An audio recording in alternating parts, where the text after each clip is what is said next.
বাম আমলে বেআইনি শিক্ষক বরখাস্তের পরও ২৪ বছর চাকরি বহাল। শিক্ষক নেতার চাকরি বাতিল করল কলকাতা হাইকোর্টের ডিভিশন বেঞ্চ। আর বেতন ফেরতের নির্দেশ, তদন্ত এগিয়ে নিয়ে যেতে সিআইডিকে ছাড়পত্র। আজকে মহামান্য বিচারপতি রাজাশেখর মান্তার ডিভিশন বেঞ্চে সেই শেখ সিরাজুল ইসলাম, যিনি হাওড়া দীনবন্ধু ইনস্টিটিউশন মেনের শিক্ষক, বায়োলজির শিক্ষক, তিনি অ্যাপিল পেপার করেন। সেই অ্যাপিলে আজকে মহামান্য বিচারপতি রাজাশেখর মান্তার ডিভিশন বেঞ্চ নির্দেশ দিয়েছেন তার সার্ভিসটি টার্মিনেট হয়ে যাবে, কোনো সার্ভিস বেনিফিট পাবেন না, অর্থাৎ সার্ভিস বেনিফিট ফরফিট করে দিয়েছেন। এবং তার বিরুদ্ধে যে ক্রিমিনাল ইনভেস্টিগেশন চলছে সেটা সিআইডি চালাবে এবং ওই শূন্য পদে এসএসসি চাইলে কাউকে নিয়োগ করতে পারবেন পরবর্তী নিয়োগ প্রক্রিয়ার মাধ্যম দিয়ে। যদি কোনো প্রমাণ পায় সেক্ষেত্রে অনৈতিকতার প্রশ্নে তো আমাদের আপোষ নেই।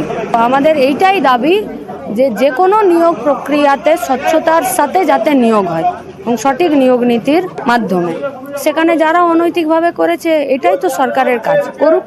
এটা ২৪ বছর উনি চাকরি করেছেন, এখনো অনেক 2 বছর 5 বছর করছে। মুড়ি একদর করলে হবে না।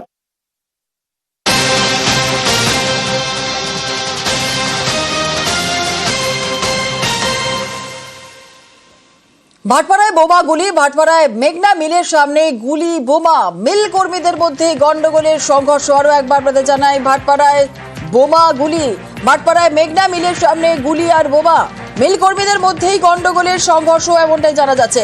আরো বিস্তারিত জানবো ঠিক কি ঘটেছিল। আমাদের সঙ্গে রয়েছেন আমাদের প্রতিনিধি অরুণ। মিল কর্মীদের মধ্যে গন্ডগোল সংঘর্ষ কেন, ঠিক কি ঘটেছিল যার জন্য চললো বোমা গুলি? দেখো, ভাটপাড়া যে মেঘনা মিল রয়েছে একেবারে অর্জুন সিং এর বাড়ির সামনে, সেই মিলের মধ্যে কিন্তু কর্মীদের মধ্যে প্রথমে গন্ডগোল বাঁধে, নিজেদের মধ্যে গন্ডগোল বাঁধে।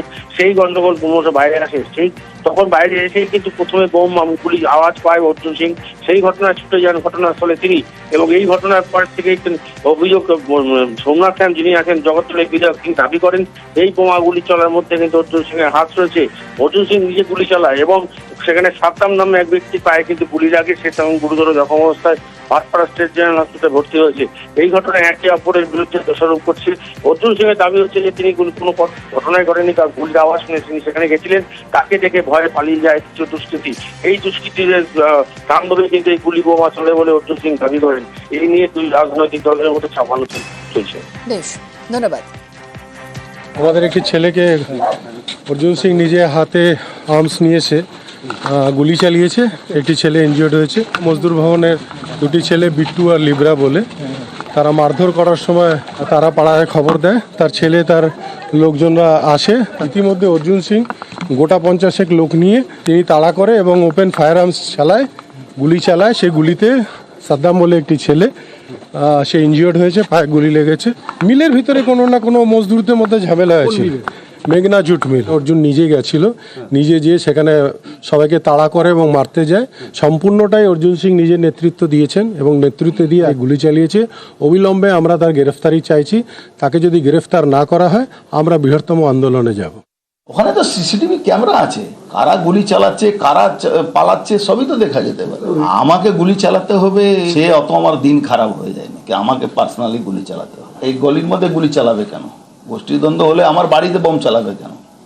বোম পড়েছে? হ্যাঁ, ও তো আমারই বাড়ি। 2 बम चला, एक टाली पर लगा, एक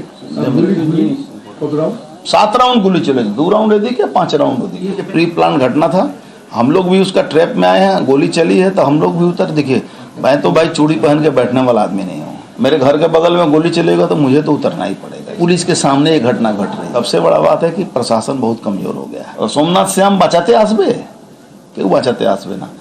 সোমনাথ শ্যাম উসকে বাড়ি নৈহাটি পালিয়ে যাবে। ঋণের ফাঁদে ফেলে কিডনির কারবার, পুলিশের জালে কিডনি পাচারের কিংপিং। 3 কিডনির কারবারি গ্রেফতার পুলিশের এবং ধৃত গুরুপদ জানায় কিংপিং বলেই দাবি। একাধিক নার্সিংহোমে কিডনি পাচার চক্র, কিডনির কারবারের আগে ধৃত সুদ ব্যবসায়ী।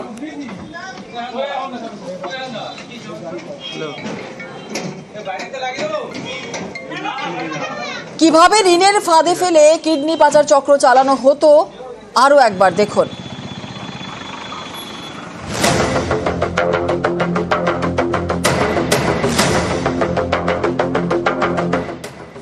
অভাবের সুযোগ নিয়ে চড়া সুদে ঋণ, মাসখানেক সুদ আদায়, তারপর সুদ আসল সুদের ব্যবস্থা করে দিতে কিডনি বিক্রির টোপ। সব ব্যবস্থা করে দেবে সুদের কারবারি। কিডনি বিক্রির পর আরও টাকার দাবি করে সুদের কারবারি। এমনই চাঞ্চল্যকর অভিযোগ উত্তর 24 পরগনার অশোকনগরে। গ্রেপ্তার সুদের কারবারি। ধৃতের নাম শীতল ঘোষ। অশোকনগরের যুবকের অভিযোগের ভিত্তিতে তাকে গ্রেপ্তার করে পুলিশ।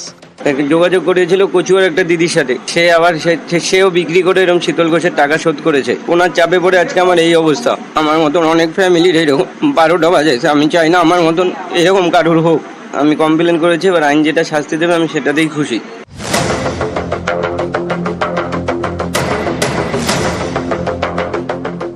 আপনিও তো কিডনি বিক্রি করেছেন, কত টাকা নিয়েছিলেন? শীতলের কাছে 40,000 টাকা নিয়েছি, 1.5 লাখ টাকা শীতলকে দিয়েছি। তা ওর মন ভরছিল না, তারপর ওই মানে এইসব ব্যাপারে ওই সব ঠিকঠাক করে দিয়েছে।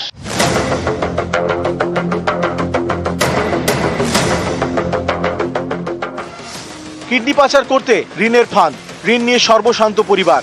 এই সুযোগটাই কাজে লাগিয়ে কিডনি পাচারের অভিযোগ। গত বছরের মাঝামাঝি শীতল ঘোষের থেকে 60,000 টাকা ধার নেন অশোকনগরের যুবক। রোজ 600 টাকা করে সুদ দিতেন। এভাবে কয়েক মাসে 1,30,000 টাকা সুদ দেন বলে দাবি। তারপরেও আসল 60,000 টাকা বাকি। পেশায় দিনমজুর যুবকের পক্ষে আর টাকা দেওয়া সম্ভব হচ্ছিল না। অভিযোগ, যুবকের অসহায় অবস্থার কথা জানতে পেরে তাকে কিডনি বিক্রির টোপ দেয় শীতল। শীতল ঘোষের থেকে 60,000 টাকা সুদে নিয়েছিলাম। 7-8 মাস ধরে পার ডে 600 টাকা করে, মাসে 18,000 টাকা। উল্টা আমাকে 1 মাস পরে টাকা না দিতে পারলে আমাকে ফাইন করতো। আমার একটা ভ্যান ছিল, সেটা বিক্রি করে আমি 5,000 টাকা ফাইন দিয়ে সুদ দিয়েছি। কম বেশি আমি 1,30,000 টাকা দিয়ে দিয়েছি। এবার ওনাকে গিয়ে ব্যাপারটা আমি বলি যে আমি এরকম চাপে আমি দেনা শোধ করবো কিভাবে। তখন উনি বলেন যে কিডনি বেচার লোক আছে, তুই যোগাযোগ করতে পারিস, ওইখানে যোগাযোগ করলে সব তো মুক্ত পাবি। এবার আমার সাথে উনি যোগাযোগও করিয়ে দেয়। অভিযোগকারীর দাবি, তার স্ত্রীর কিডনি বিক্রির জন্য রাজি হন। সুদের ব্যবসায় শীতল ঘোষ সব ব্যবস্থা করে দেয়। কলকাতার নামী বেসরকারি হাসপাতালে যুবকের স্ত্রীর অপারেশনও হয়েছে। কিডনির জন্য 5.5 লক্ষ টাকায় রফা হয়েছে। অভিযোগ, এই টাকা থেকেও কমিশন চায় শীতল ঘোষ।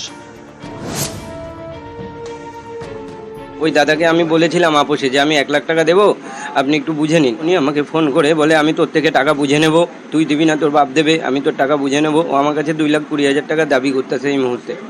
এবার আমি কোথা থেকে দেবো? আমি গরিব মানুষ, কিডনি বেচেছি 5.5 লাখ টাকা। অভিযোগ, কিডনি বিক্রির টাকায় কমিশন নিয়ে গোলমালের জেরে অশোকনগর থানায় অভিযোগ করেন যুবক। সেই অভিযোগের ভিত্তিতেই শীতল ঘোষকে গ্রেপ্তার করা হয়। এই কিডনি পাচার চক্রের পিছনে কি বড় কোনো মাথা রয়েছে? তদন্তে পুলিশ।